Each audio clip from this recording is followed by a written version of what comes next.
When you get to the point that your leads are more valuable to you, like my business, I'm able to constantly invest in Facebook ads to bring new people into my world. And I don't have to think really hard about it because I know that a lead is valuable to me. And so when you have this power of a connection with your audience, you're able to really kind of leverage things differently than most people. Welcome to the Certified Badass Online Marketing Podcast, where being a badass has less to do with what you wear and what music you listen to, and everything to do with whether you've got the thriving online business of your dreams. I'm your renegade thinking Harvard Law grad turned online entrepreneur host, Bobby Klink. In my years building my thriving business, the most important lesson I've learned is that being a badass online marketer isn't about secret strategies or ninja tactics. It's about doing the basic stuff right and showing the F up. So each week here on the show, you'll get clear, easy to execute guidance on how to build your online business and a swift kick in the ass or two to make sure you're getting it done.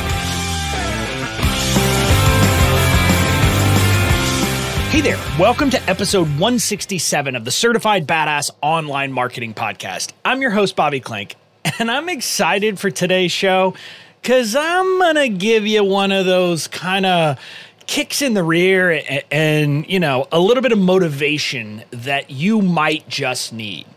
And I'm going to do it by starting out by telling you that we've all been sold a lie in the online marketing world. What am I talking about? Well, we've all heard that the strength of our business is tied to the size of our email list and the size of our audience. And I'm here to tell you that that is the wrong approach. Now, I'm not saying that you don't want to have followers, but what I'm here to tell you is that you don't need a huge list, you don't need a huge following. And instead of focusing on numbers, you should focus on the quality of your connections. In other words, you don't need a huge list. You just need deep connections with the people on your list and in your audience. I know because that's been the strength of my business. That's how I've built the business that I have.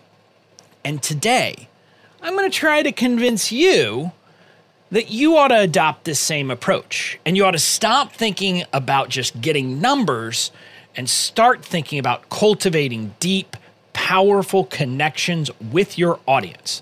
You don't need a huge list, you need connection. And what I want to talk about here, so last week, I talked about why if you really want to have a successful business, you have to lead. You can't be a follower, you can't just build a business that replicates someone else. You've got to be a leader. And that's kind of one of the ideas, the first prong of what I've come up with as when I was kind of looking back at my success and I was looking back at what I've built in my business and how is my business different from a lot of the people who are struggling. I came up with what I kind of am thinking about as my new framework. It's a new framework that will help you kind of be able to sell without having to have all the stress, all the pressure, all of the high stakes things that everyone else is doing. And it's basically the framework that I use in my email marketing. It's the framework behind my product called Fans First Society. It's all of that. And leading is kind of the first piece. But today, what we're going to talk about, connection, is in many ways the biggest differentiator, I believe, between how I go about doing business and how other people do business. And so what I want to tell you is that I get results here, and I'm going to share some results with you so that hopefully you'll say, okay, maybe Bobby does know what he's talking about. Now, maybe you've heard the old adage in online marketing that each lead on your list is worth $1 a month. That's kind of the standard metric. So that would mean that in a typical year, you look at your average list size and you should make 12 times whatever that list size is. That's the conventional wisdom. And I think that's probably what the average person gets. But you don't want to be average. And what I can tell you is that last year, I don't have a precise number because I wasn't tracking my leads list the entire year. But last year, I made somewhere between $70 and $75 per person on my list on average. Yeah, you heard that right. That's 6 times what the standard metric says you should be making. And I'm convinced that that is based entirely on the quality of my connection with my list. But I could give you other examples. How I come into affiliate launches and I outperform people with lists that are 10, 50, 100 times my size. Well, maybe not 100 times, but at least 10 times my size. And I outperform them, maybe not on getting leads into the market or into the launch, but in getting people to buy. Because I have a deep connection with my list, so people hear me say, hey, this is a good product. If you're thinking about buying or doing this kind of thing, you should think about this product. And they have faith. They believe in me. So for example, people who maybe are interested in creating a digital course, they hear me say, look, if you want to learn that, you should learn it from Amy Porterfield. And they're going to listen to me. They're going to listen to me because they know I'm not peddling 50 things all the time. I'm not constantly trying to sell. I'm not coming after you saying, buy, like so many entrepreneurs are. Instead, I take the time to nurture a relationship with you, to build a connection. And that connection pays off. And the other thing is, when you start thinking about these things and you start looking at it, part of why I'm doing this is that I want to inspire you. And by inspire you, I know a lot of people look around and say, I don't have a huge list. How am I ever going to build a 6-figure business? I don't have, 10,000 people on my list or whatever the number is, because they're looking at other people who they're hearing talk about these huge lists to have a 6-figure business. Well, if you could get the same results I do based on the value of a lead to you, you need right around 1,335 or 1,340 leads on average to have a 6-figure business. And so what I hope to do is to inspire you to say, well, that's doable. Like if you're someone who's kind of early on, starting off, has maybe 100 or 200 people on your list, you can say, well, I could maybe get to 1,300. That's not a crazy number. But see, the advantage of when you get to the point that your leads are more valuable to you, like my business, I'm able to constantly invest in Facebook ads to bring new people into my world. And I don't have to think really hard about it because I know that a lead is valuable to me. And so when you have this power of a connection with your audience, you're able to really kind of leverage things differently than most people. And I also want to tell you kind of one last piece where I'll talk about, where I can kind of give you as maybe a piece of evidence of the value of the connection, is when Katie came into my business as my integrator. She was like so confused. She was so confused because she looked at the traffic on my website, which I don't want to say is non-existent, but I don't have a lot of traffic going to my website. She looked at my list size. She looked at downloads. She looked at all this and she's like, how in the world are you making this much money with an audience that's not huge? Because she had worked kind of on the back end of other businesses and had seen people with much bigger audiences who I think she would say, we are outperforming. And over time, what she figured out was that it is the connection I have. And that connection plays out both with my audience buying from me, but also with the fact that my audience is now full of people who are brand advocates, who are out there. Like when they hear someone say, oh, hey, I need legal help for my online business, they say, go talk to Bobby. Or when they say, well, I'm trying to figure out email marketing, they say, go talk to Bobby. See, the beauty of this deep connection is that you get a guerrilla marketing force out there, like these people who are doing the work for you. So you don't have to do it. Since I think of things like in terms of bands, because I used to be in one, there's this concept of a street team. These are the kind of huge fans of the band who will go out and just, talk about the band to everybody they know. Well, when you have a deep connection with your audience, you have exactly that, because that's what they become. So what I want to encourage you to do, and we're going to, in a second, I'm going to talk about how to do this. How do you actually build this connection? But I want to start by talking about like what I see people doing that doesn't work. Like I saw someone literally talking in a Facebook group recently where they were, buying lead lists. And I remember thinking about doing things like that when I was starting out, or they do things, I've forgotten what it's called, where there are lists where they will like, put your product in there in front of it and do things like that. And so I see people talking about doing that. And what I'll tell you is like, every time I see it, I say, don't do that. Don't go chasing these big lists of people who are like, who the heck are you and why should I buy from you? Instead, cultivate the relationship with the people who are on your list, who are in your world. When you deepen that, a couple of things will happen. Number one, you get all these benefits of that audience is more likely to buy.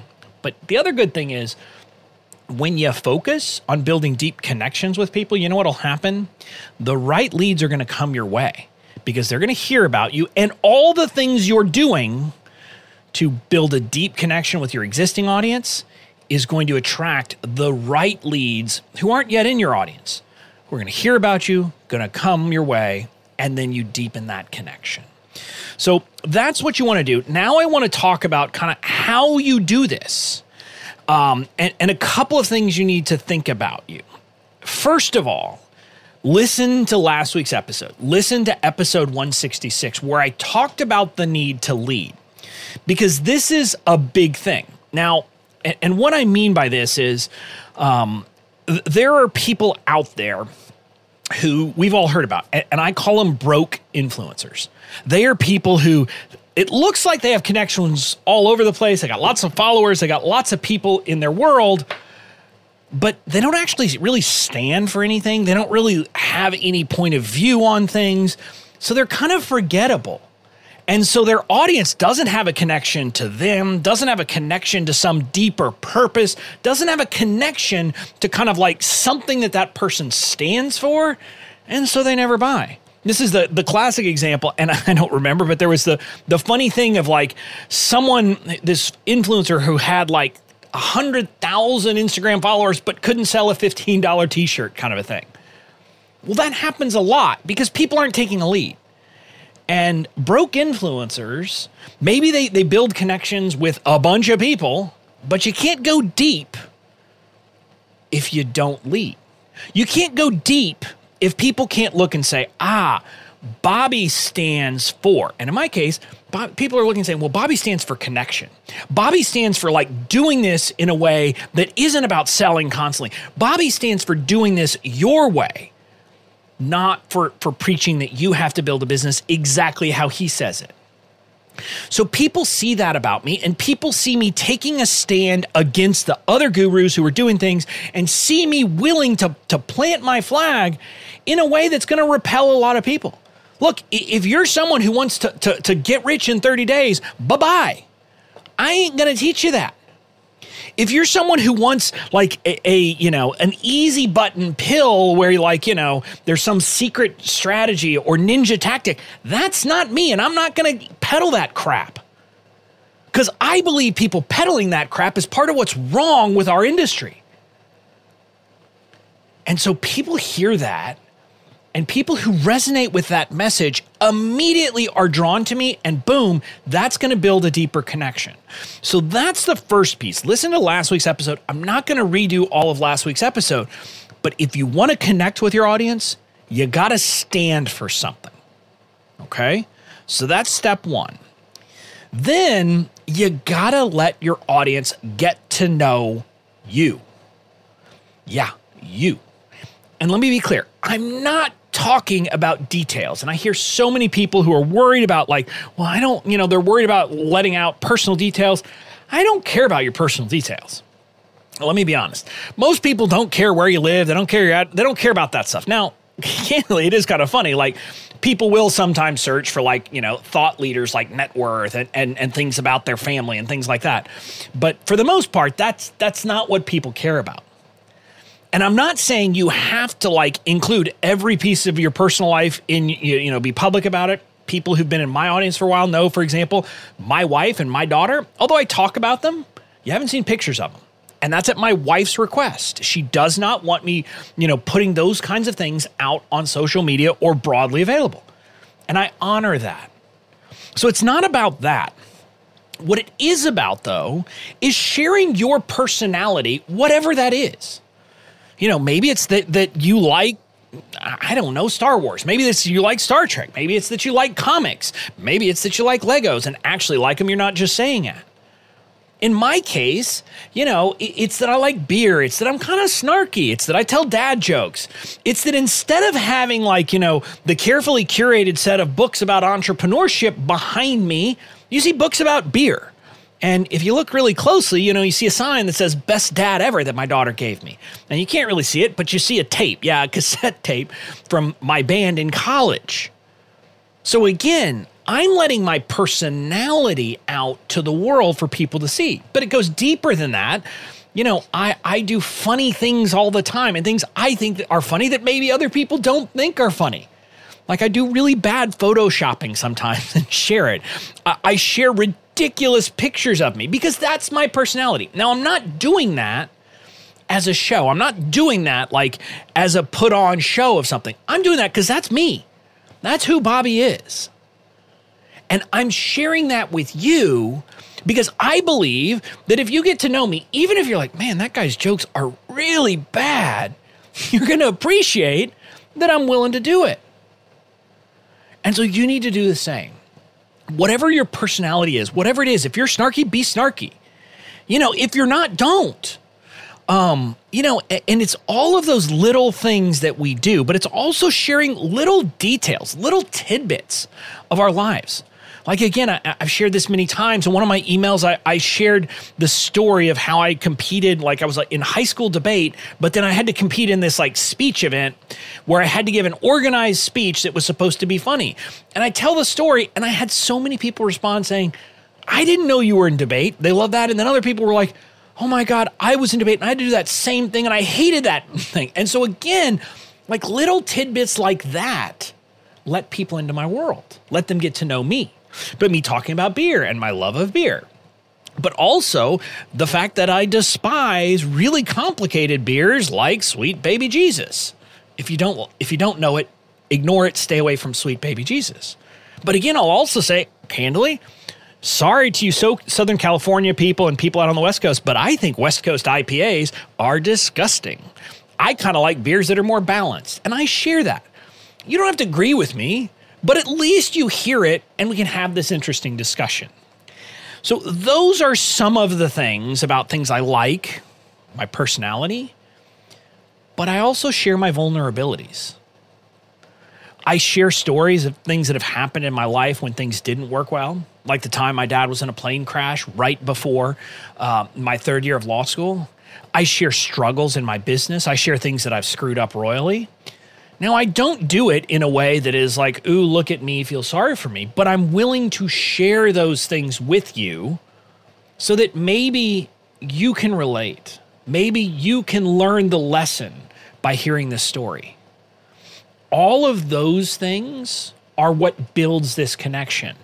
So I'm going to encourage you to take that same stance, to be willing to share yourself, the good, the bad, and the ugly with your audience. Now, again, don't constantly be sharing about how you're struggling with what you want to teach them. Now, if you're struggling with what you want to teach them, maybe you shouldn't be teaching them that. That's a side issue, but it's also not going to kind of build credibility. Now, if you're successful but have certain things that you struggle with, share that because people like to hear that. So those are some of the things. That's kind of the second step. Be a leader and then let your audience get to know you. Then the next piece I want to talk about is that from week to week, with your email, with your social content, with whatever it is. And again, I think email should be a large part of it, obviously. But in all of the things you do, you should focus on connection, not conversion. And see, I had this I kind of had this epiphany recently.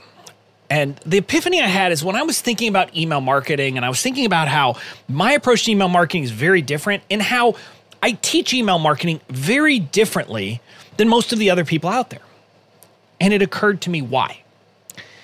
Because most of the people who are teaching email marketing fall into one of two camps. Either they started as conversion copywriters. So they are people who write copy. They're paid tons of money to write like copy to get people to take action for people. Like they write sales pages, they write emails during launches, all of that. And then those people decide, okay, well, I'm going to create an email course about it, about the emails I write. So that's how they get the start. And then the other group are people who work for like bigger like companies, not personal brands. They might be in the online marketing space, but a company, and they're a funnel-based company. They're focused on like, bringing in tons of people, churning, getting a sale right up front, and that's it. So as a result, the people who are teaching email marketing tend to be people who are focused on conversions. And so kind of like, like when you're a hammer, you see nails everywhere. People who are focused on conversions think everything is a potential conversion. Everything is about like a transaction. And even if it's literally not about a transaction, they're like, well, what matters in my weekly email about my podcast is do people click through? I got to care about that. I'm here to tell you that's wrong. And I know that makes me weird, but let me tell you why. Because business isn't all about conversions. When people look at what's worked for me in my business, they talk about how I built a relationship and people feel connected with me. People feel like I'm their friend. And that's why I'm saying my weekly emails, I don't give a rat's ass what my click-through rate is. Yeah, seriously, I don't. Because sure, I want people to listen to this podcast. Of course I do. But my weekly emails really are about letting you, my audience, get to know me. They're not about a transaction of, I really want you to click. I really want you to click. I really want you to click. I give that think about it this way.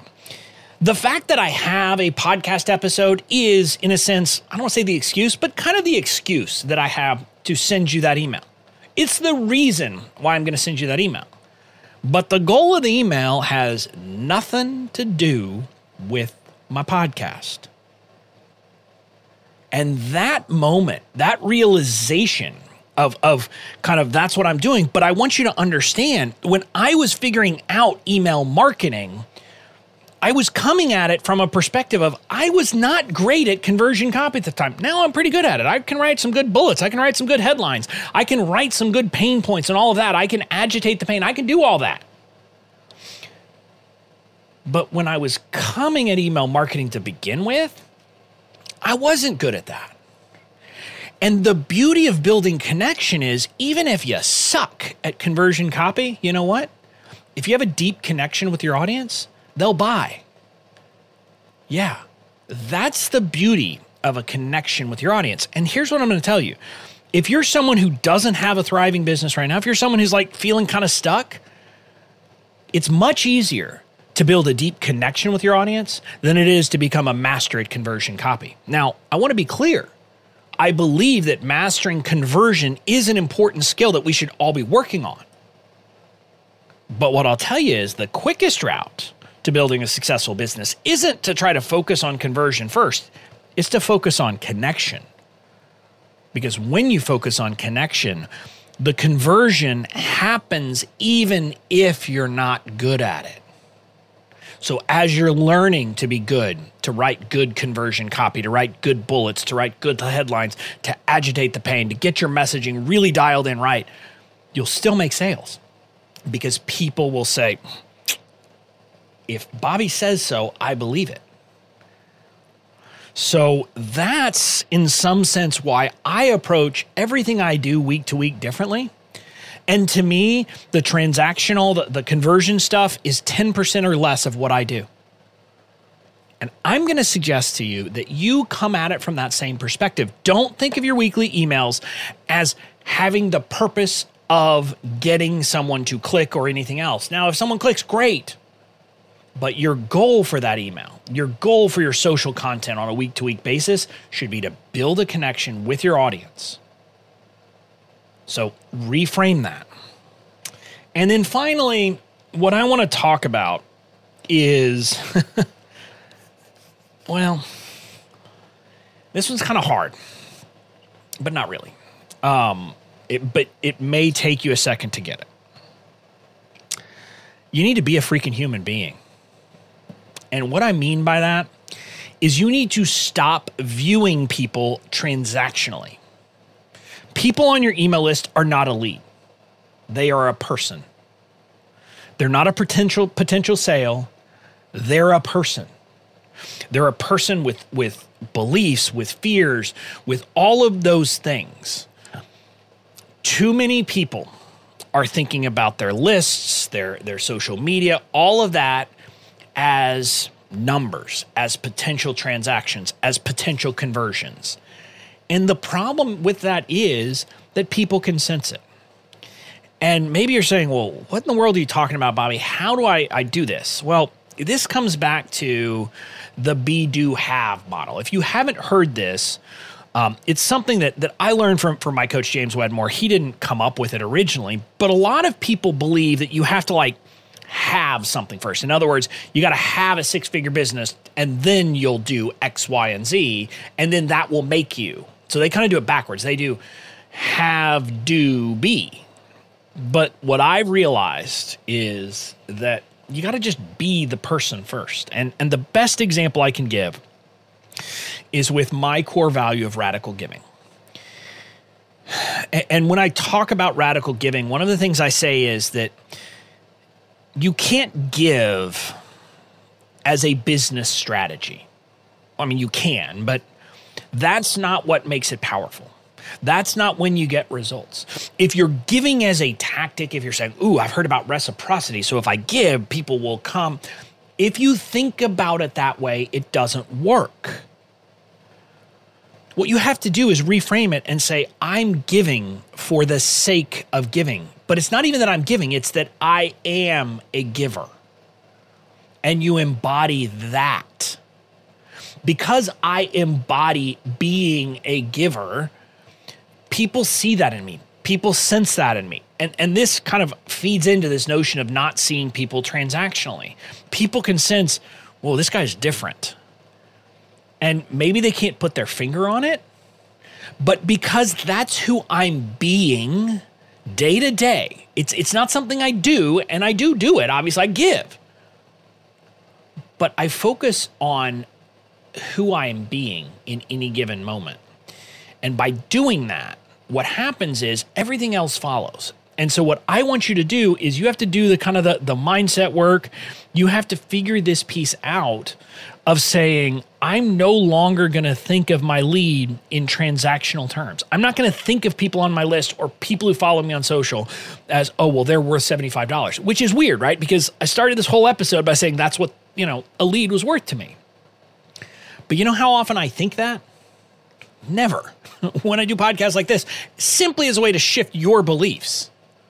But I literally never think that way. Now, again, on the back end of my business, I've got people who are tracking what's a lead worth so they can think through, okay, how much are we willing to pay to bring a new lead in?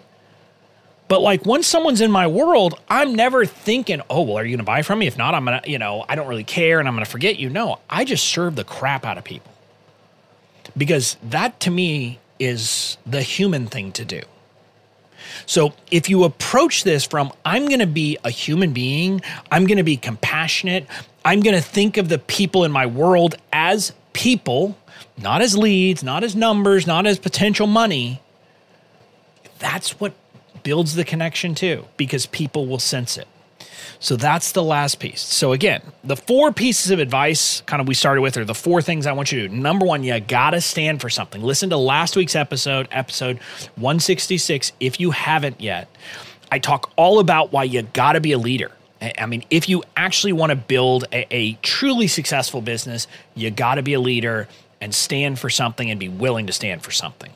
2, you got to let your audience in and let them get to know you. That's your personality, your things you like, your vulnerabilities, things you don't like. Let people know you.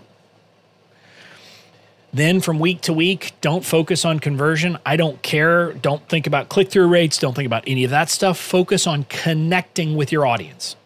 When you connect with your audience, when that's your goal, you're going to actually approach it the right way.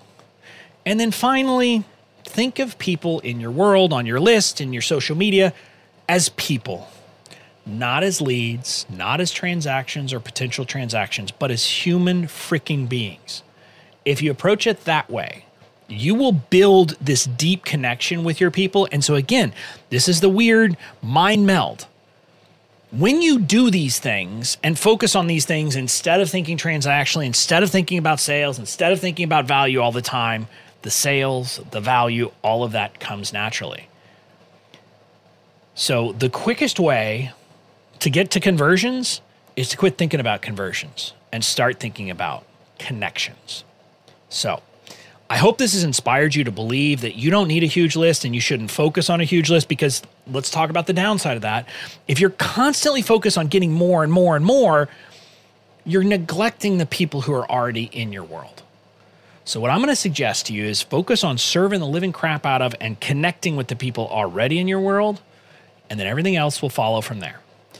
That's it for this episode. Next week, I'm going to be kind of having a fun conversation with you. So I hope you'll come back for that. We're going to be talking about my overall business model. Now that I've got badass email marketing in place, it's kind of helped everything in my business fall into place. So that's what we're talking about next week. So make sure you come back then. And until then, focus on connecting with your audience. And that will help you to build the badass online business of your dreams. Talk to you later.